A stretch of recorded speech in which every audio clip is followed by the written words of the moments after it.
Assalamualaikum warahmatullahi wabarakatuh. Alhamdulillahilladzi amarna bil jamaah wa nahana 'anil tafarruqah. Wassalatu wassalamu ala Rasulillah Sayyidina Muhammad ibn Abdillah wa ala alihi wa ashabihi ila yaumil qiyamah, amma ba'd. Dewan Hakim yang kami muliakan, sobat Sarhil Quran, para pecinta Al-Quran, semoga selalu dalam kebahagiaan. Pada tanggal 25 September tahun 2015, pada konferensi UN Sustainable Development Summit, sebanyak 193 kepala negara sepakat mengusulkan 17 pembangunan global dengan salah satu tujuan utamanya untuk merawat persatuan dan kesatuan Indonesia sebagai negara multikultural terbesar di dunia, berkomitmen kuat untuk mewujudkan kemakmuran dan perdamaian global. Namun, Institute for Economic and Peace dalam catatannya yang bertajuk Global Peace Index menempatkan Indonesia hanya pada posisi 69 sebagai negara terdamai di dunia, jauh tertinggal dari negara-negara di wilayah Asia Tenggara lainnya. Hal ini hadirin dibuktikan dengan semakin meningkatnya konflik antar sesama, tingginya superioritas dan prasangka ateis dan budaya, jangan kebencian sara dipropagandakan lewat sosial media, bahkan isu politik dibangun untuk memecah belah dan melantahkan persaudaraan bangsa. Jika hal ini terus dibiarkan, apakah mungkin kemakmuran global dapat dirasakan? Apakah mungkin bonus demografi bangsa dapat direalisasikan? Apakah mungkin cita-cita bangsa jadi macan Asia dapat diwujudkan? Tentu tidak, hadirin. Mengingat betapa pentingnya permasalahan ini, sebagai jawabannya, merawat persaudaraan bangsa di tengah masyarakat multikultural adalah tema Sarhil Quran yang akan kami uraikan dengan berlandaskan Al-Quran surah Al-Hujurat ayat 13. Hadirin, mohon simak dan dengarkan. A'udzu billahi minasyaitonir rajim.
kepada Allah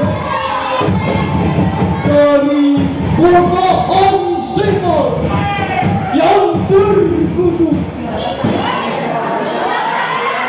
dengan nama Allah yang Maha Pengasih, Maha Penyayang.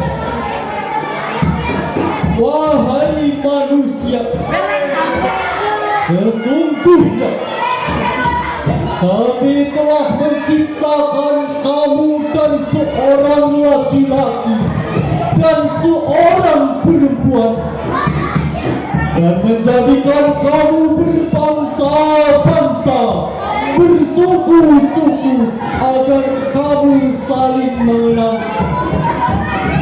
Sesungguhnya orang yang paling mulia di antara kamu di sisi Allah ialah orang yang paling bertakwa di antara kamu. Sesungguhnya Allah Maha mengetahui lagi Maha teliti. Tuhan Hakim yang kami muliakan, sobat Sarhil Quran, para pecinta Al-Quran yang kami banggakan. Dalam kajian ilmu balaghah, ayat tersebut merupakan kalamul khabari, yaitu informasi ilahi yang diawali dengan kalimat ya ayyuhan nas, yang ditujukan kepada seluruh manusia secara global, bahwa Allah telah menciptakan manusia dengan jenis kelamin yang berbeda-beda, beragam budaya, suku bangsa dan adat istiadat atau multikultural dalam bahasa sekarang, sebagaimana Syekh Al-Akhdari dalam bait Jauhar Maknun, ibadatu sami'i nafsal hukmi au kauna mukbirin bihi da'ilmi. Secara rinci, Imam As-Suyuti dalam kitab Tafsir Ad-Dur wal Mansur di Tafsir bil Maksur, ia menjelaskan bahwa asbabun nuzul atau setting sosial turunnya firman Allah pada ayat ini berkenaan dengan kejadian Fathu Makkah. Pada saat itu, Bilal bin Rabah naik ke atas Ka'bah untuk mengumandangkan adzan yang direspon oleh sebagian penduduk Makkah dengan terkaget-kaget dan berkata, hadal amidul aswad yu'dinu ala dhahril Ka'bah. Apakah pantas kuda hitam ledak ini mengumandangkan adzan di atas Ka'bah? Dalam kejadian seperti itu, turunlah firman Allah Quran surah Al-Hujurat ayat 13 berupa penjelasan bahwa Allah menciptakan manusia secara multikultural untuk saling mengenal satu dengan yang lainnya. Semua itu bertujuan lita'arafu ay khalaqnakum kadzalika liya'rifa ba'dukum ba'da, yaitu menciptakan kalian secara multikultural untuk saling mengenal satu dengan yang lainnya. Demikianlah penafsiran Khalid Abdul Rahman Al-Aqi dalam kitab Sofwatul Bayan di Ma'adil Quran. Pantas dengan tegas Rasulullah Shallallahu Alaihi Wasallam bersabda, Inna Allah la yanzuru ila suwarikum wala ila amwalikum walakin yanzuru ila qulubikum wa a'malikum. Sesungguhnya Allah tidak memandang kepada rupa kalian dan juga tidak memandang harta kalian, akan tetapi Allah melihat hati dan amal kalian. Hadis riwayat Imam Muslim dalam kitab Al-Bir Wasilah wal Adab. Dengan demikian hadirin, untuk merawat persaudaraan di tengah multikulturalisme ini, kemudian langkah utama dan pertamanya adalah ta'aruf, saling mengenal. Karena tidak mungkin kokoh dari persaudaraan jika tidak saling mengenal, tidak mungkin saling mengenal kalau tidak saling berkomunikasi, Tidak mungkin saling berkomunikasi kalau di antara kita saling menutup diri. Realita berbicara hadirin. Gara-gara sering menutup diri maka sering terjadi miskomunikasi. Meski bertetangga enggan bertegur sapa hanya karena berbeda ras dan budaya. Hanya gara-gara beda organisasi jadi saling caci maki. Dan hanya karena beda partai menjadi saling membantai. Bahkan tidak mustahil hanya gara-gara beda jadi saling mempantai. Betul tidak hadirin? Lalu bagaimanakah solusi Al-Quran dalam merawat persaudaraan di tengah multikulturalisme ini? Sebagai jawabannya, marilah kita renungkan Quran firman Allah Surah Ali Imran ayat 103 sebagai berikut.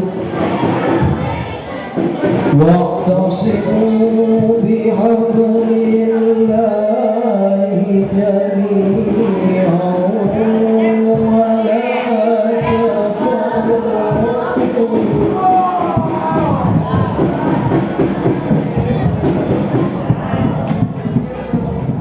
واذكروا نعمة الله عليكم إذ كنتم أعداء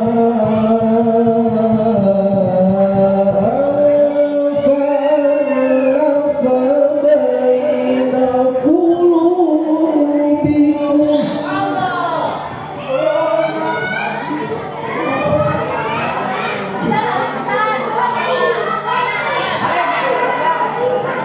فألف بين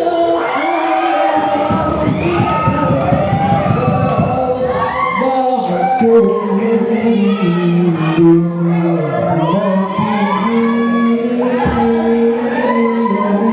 إخوانا صدق الله العظيم. Dan berpegang teguhlah kamu semuanya kepada ahli agama Allah.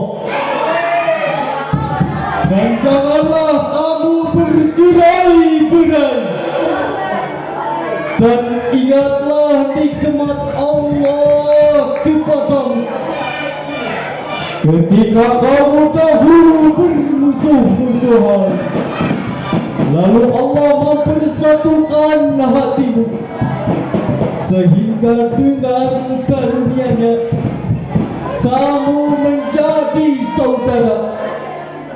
Maha benar Allah dan Maha Agung. Dewan Hakim yang kami hormati, hadirin wal hadirat yang kami cintai, secara semantik ayat tersebut diawali dengan kalimat wa'tasimu, berpegang teguhlah kalian, dengan substansi segol lil amar yang berarti kalimat perintah. Kaidah usul fikih menyatakan al-aslu bil amri lil wujub. Pada dasarnya suatu perintah menunjukkan kewajiban. Dengan demikian wajib bagi kita, saya, saudara-saudara dan kita semua untuk merawat persaudaraan di tengah multikulturalisme bangsa dan menghindari berbagai macam benih-benih perpecahan.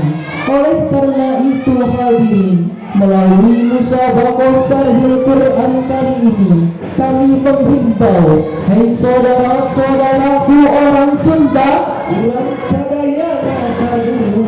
hai saudara-saudaraku orang Jawa, Kulo sadantun sadulu. dan hai saudara-saudaraku seiman dan sekeyakinan, sebangsa dan setanah air, mari kita bina persatuan dan kesatuan demi suksesnya pembangunan bangsa. Hadirin yang berbahagia,